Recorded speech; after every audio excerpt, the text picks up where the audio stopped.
ذلك من أنباء الغيب نوحيه إليك وما كنت لديهم إذ أجمعوا أمرهم وهم يمكرون وما أكثر الناس ولو حرصت بمؤمنين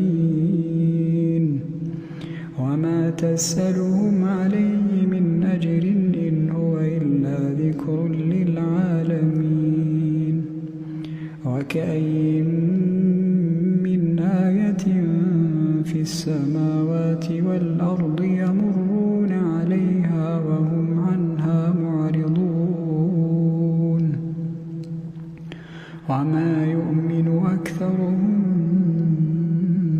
بالله إلا وهم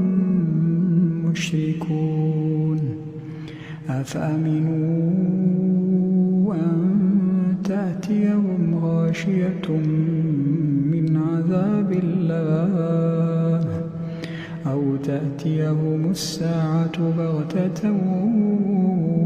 وهم لا يشعرون قل هذه سبيلي أدعو إلى الله على بصيرة أنا ومن اتبعني وسبحان الله وما أنا من المشركين وما أرسلنا من قبلك إلا رجالا نوحي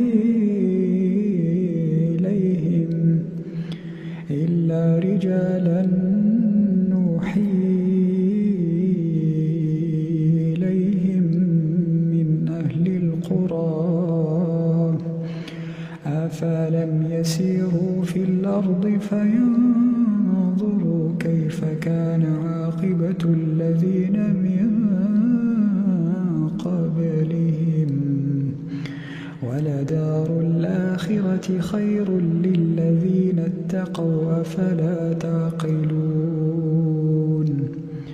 حتى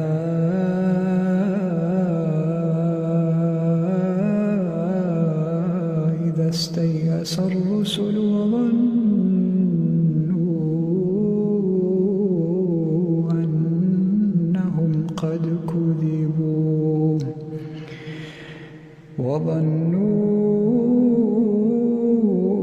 أنهم قد كذبوا جاءهم